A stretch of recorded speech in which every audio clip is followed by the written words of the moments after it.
Kisah Puteri Yatim Piatu yang Sukses. Episode 047. Deki penasaran dengan undangan yang baru ia terima. Dengan rasa penasaran akhirnya Deki berangkat. Dan yang sangat membuat ia tetap penasaran, alamat kantor itu asing baginya. Karena daerah yang dimaksud bukan daerah perkantoran, tetapi daerah pertokohan.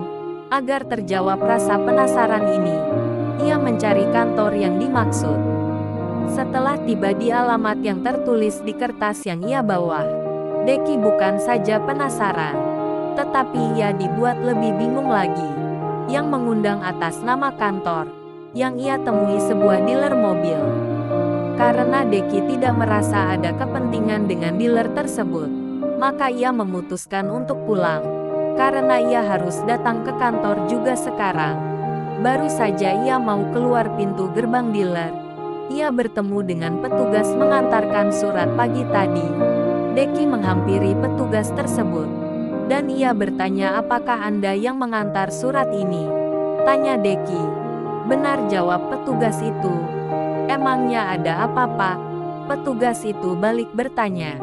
"Dalam surat undangan ini tertulis kantor, tetapi nyata sebuah dealer," kata Deki. Ia merasa seperti dipermainkan, hingga ia setengah emosi.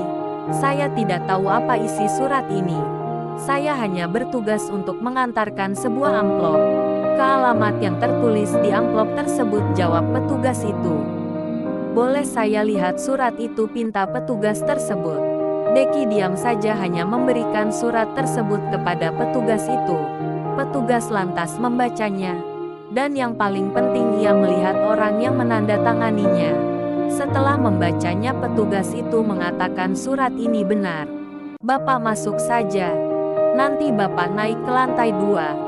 Bapak tunjukkan surat ini kepada salah satu staf." Setelah mendengar penjelasan petugas, Deki mengucapkan kata maaf dan berterima kasih. Pada akhirnya Deki mengikuti petunjuk petugas tadi. Tiba di lantai 2, ia diarahkan oleh staf untuk masuk ke sebuah ruangan. Di sana ia bertemu seorang petugas.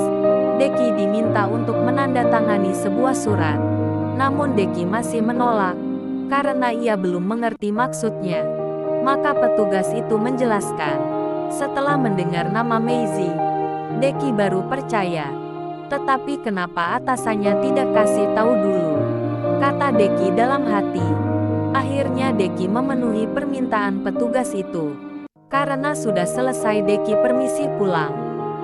Sampai ia meninggalkan dealer itu, Deki tidak banyak tanya untuk siapa mobil yang mau dibeli bosnya itu. Karena itu tidak penting baginya. Yang penting bagi Deki sudah menjalankan perintah atasannya. Karena bukan kapasitasnya mau tahu untuk siapa mobil dibeli, maka Deki tidak menanyakan itu kepada Meizi.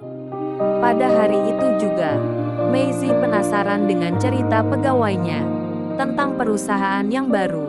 Apakah memang benar sudah membaik atau hanya kabar bohong saja? Akhirnya Meizi mengajak Veronica untuk berangkat, karena perusahaannya itu lebih jauh dari perusahaan yang lain. Apalagi ia sangat senang kalau ke sana. Banyak melewati hutan-hutan hijau di kanan kiri jalan. Di sanalah yang membuat ia merasa nyaman. Memang lebih jauh, tetapi ia sangat menikmati itu. Sampai-sampai ia meminta kepada Veronica untuk menyetirnya pelan-pelan saja. Tiba di perusahaan tersebut, Meizi keliling perusahaan dulu sebelum ia menjumpai pegawai kantor. Karena sudah merasa cukup, ia masuk ke ruang kantor. Dan di sana ia menjumpai semua pegawai dan menanyakan bagaimana dalam perjalanan perusahaan ini. Dengan merasa grogi, Bapak Direksi menjelaskan. Meizi langsung menyela cerita direksi. Ia bertanya, "Dengan cerita Bapak, saya sangat mengapresiasi. Tapi bisa cerita Bapak Direksi itu dipertanggungjawabkan?" Tanya Meizi lagi. "Bisa saya pertanggungjawabkan, Bu," jawab Bapak Direksi. "Bisa saya lihat datanya sekarang?" tanya Meizi lagi. "Kami siap untuk menunjukkan data-data yang telah saya sampaikan," jawab Bapak Direksi. Melihat keyakinan Bapak Direksi, Maisie tidak membuka data-data tersebut, karena ia hanya ingin mengetes saja. Akhirnya Maisie permisi pulang. Sebelum ia keluar, Maisie hanya berpesan agar kerjasamanya tetap terkoneksi. Maisie bersama Veronica berjalan menuju mobil yang terparkir di depan lobi samping. Rasa penasarannya sudah terjawab. Tidak salah ia mengangkat Bapak Azam sebagai direksi di kantor cabang yang baru. Matahari sudah tampak condong ke arah barat, maka ia memutuskan untuk pulang saja, karena sebentar lagi masuk waktu sore. Sebelum sampai di rumah, ia meminta Veronica untuk mampir dulu di mall, karena ada yang hendak ia beli. Semenjak ia masuk mall, ia merasa yang tidak biasa dalam perasaannya, tetapi ia bawa santai.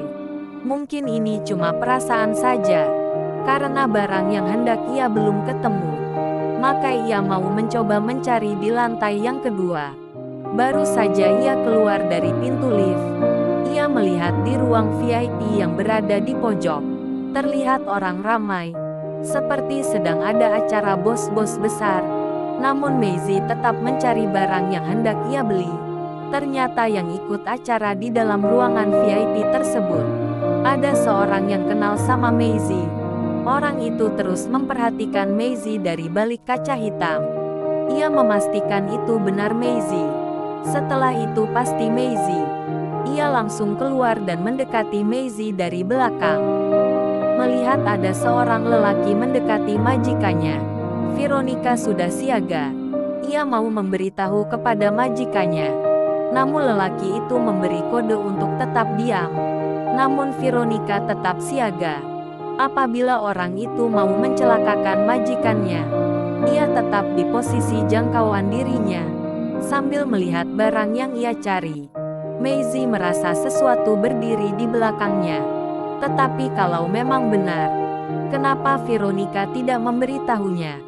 Ia lihat wajah Veronica memang agak berubah. Ia bisa menebak itu. Akhirnya Maisie menoleh ke belakang. Ia sangat terkejut setelah melihat Jackie berdiri di belakangnya. Mereka pun sama-sama tertawa dan langsung berjabatan tangan. Maisie melihat wajah Veronica yang sudah tampak santai, tidak tegang seperti tadi. "Kenapa kamu ada di sini?" tanya Maisie. "Kami ada acara meeting kepala-kepala kantor di sini," jawab Jackie. "Dari tadi saya perhatikan sepertinya kamu. Tapi aku pastikan dulu benar," ungkap Jackie. Maisie hanya tersenyum saja. "Bagaimana kabar Brand, sudah baik?" tanya Jackie. "Brand baik-baik saja. Ia baru pulang dari luar negeri," jawab Maisie. Jackie akhirnya mengajak Maisie untuk masuk ke ruangan VIP, di mana mereka mengadakan acara.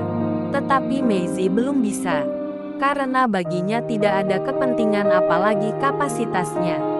Melihat Jackie di luar sedang berbincang dengan seorang perempuan cantik, kepala kantornya menelpon Jackie. Ia menanyakan siapa temannya itu. Jackie bilang Maisie. Mendengar nama Maisie, atasan Jackie menyuruh untuk mengajak Maisie masuk. Karena atasan Jackie paham bahwa Maisie bukan saja cantik, tetapi Maisie orangnya pintar dan cerdas.